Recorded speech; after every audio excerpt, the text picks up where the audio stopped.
परिवहन मंत्री प्रतापजी सरनाईक आहेत. सर, आज ठाण्यामध्ये आलेले आहात.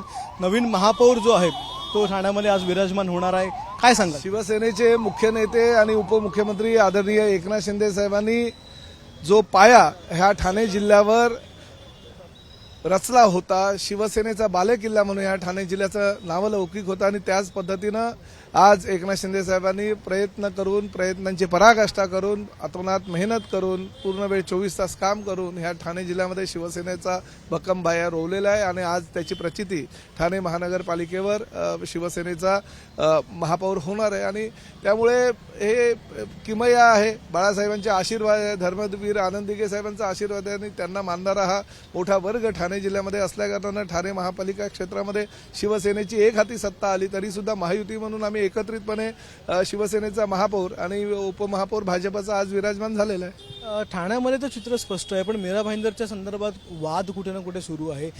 ज्या डिंपल मेहता या महापौरपदी विराजमान होणार आहेत त्यांच्यावरून देखील वाद आहे, कारण की ते आमदारांच्या स्वतःच्या घरातल्या आहेत, वहिनी आहेत. त्याचबरोबर भाजपचे अनेक असंख्य असे नगरसेवक आहेत जे अनेक टर्म निवडून आलेले आहेत. आपल्याला काय वाटतं, मीरा भाईंदरचा महापौर हा भारतीय जनता पक्षाचा अंतर्गत प्रश्न आहे. कुणाला महापौर करावं, कुणाला करू नये, कुणाच्या नातेवाईकाला करावं, कुणाला करू नये, हा प्रश्न त्यांचा आहे. आणि प्रामुख्यानं मीरा भाईंदर शहरामध्ये हिंदी भाषिकांची संख्या जास्त आहे, 82% हिंदी भाषिक आहे, 18% मराठी आहे. ही वस्तुस्थिती नाकारता येणार नाही, परंतु काही वैयक्तिक हेतूनं प्रेरित होऊन मराठी एकीकरण समिती ही एखाद्या व्यक्तीला आणि त्याच्या पक्षाला फायदा होण्यासाठी ज्या व्यक्तीनं त्यांच्या कार्यालयामध्ये बसून उबाटाचे आणि मनसेचे एबी फॉर्म वाटले, त्या व्यक्तीच्या हाती कुठलं तरी एक माकडाच्या हातीत कोलीत दिल्यासारखं एक आंदोलनाची भूमिका घ्यावी आणि सर्वसामान्य मराठी लोकांना त्यात ओढलं जावं, ही भूमिका अयोग्य आहे. मला असं वाटतं की आता निवडणुका झालेल्या आहेत, मेजॉरिटी त्यांची आलेली आहे, त्यांनी कुणाला उपमहापौर करावं, कुणाला महापौर करावं हा त्यांचा वैयक्तिक प्रश्न आहे. त्यांनी स्वतः व्हावं की त्यांच्या कुटुंबियांना कोणाला द्यावं हा सुद्धा त्यांचा वैयक्तिक. तुम्ही गेल्यावेळी देखील ज्यावेळी विश्लेषण तुम्ही करत होता त्यावेळी हे सांगितल्यावर आरोप केले होते, याच मराठी एकीकरण समितीमुळे शिवसेना म्हणजे शिंदे गटाचे अनेक हे पडलेले आहेत, असं काय आहे? आमचे जवळजवळ 28 उमेदवार आणि त्यातही बहुसंख्य मराठी उमेदवार हे मराठी एकीकरण समितीने उबाटा आणि मनसेला दिलेल्या बळामुळे पडलेले आहेत. त्यामुळे त्यावेळेस जर त्यांनी ही भूमिका घेतली असती तर आज वेगळे चित्र शहरामध्ये निर्माण झालं असतं, परंतु एखाद्या राजकीय पक्षाला फायदा होण्यासाठी हा प्रयत्न चाललाय. उद्या असंही ते बोलतील की म्हणजे ज्यावेळेस गीता जैन महापौर झाल्या, ज्यावेळेस डिंपल मेहता महापौर आधी झाल्या त्यावेळेस का नाही हे उठले, किंवा ज्यावेळेस नरेंद्र मेहता आमदार झाले त्यावेळेस पहिल्यांदा झाले, दुसऱ्यांदा झाले, तेव्हा का नाही उठले.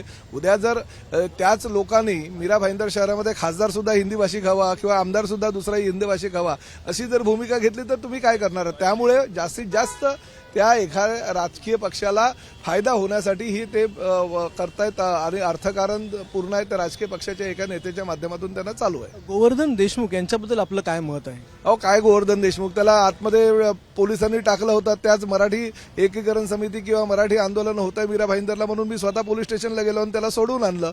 आणि ते सोडून आणल्यानंतर त्या आंदोलनामध्ये मनसे आणि उबाटाचे झेंडे फडकत होते. त्या आंदोलनामध्ये मराठी एकीकरण समितीचं आंदोलन, मात्र तोच जेलमध्ये आणि आंदोलन दुसरेच करतायत. परंतु तरी सुद्धा मी त्याला सोडवलं, तिकडे नेलं. तिकडे नेल्यानंतर उबाट आणि मनसेच्या लोकांनी प्लास्टिकच्या बाटल्या फेकण्याचा प्रयत्नही केला.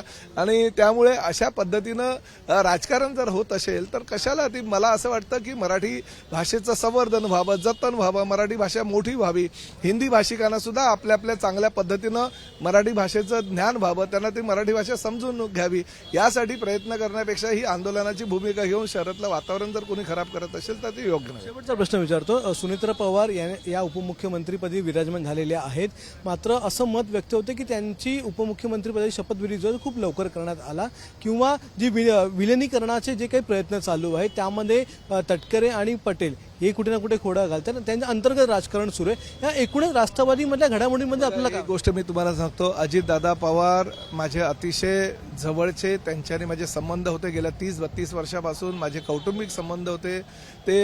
आणि मी ज्या पद्धतीनं आमचं राजकारणामध्ये मला त्यांचा आदर्श म्हणून पुढे होता आलं, त्याच पद्धतीनं कौटुंबिक संबंध आमचे आहेत. माझी मुलं आणि त्यांची मुलं दोघे म्हणजे खूप मित्र जवळचे आहेत. अशा परिस्थितीमध्ये अजितदादांच्या कुटुंबियांबद्दल एक वेगळा आदर सरनाईक परिवारामध्ये आहे.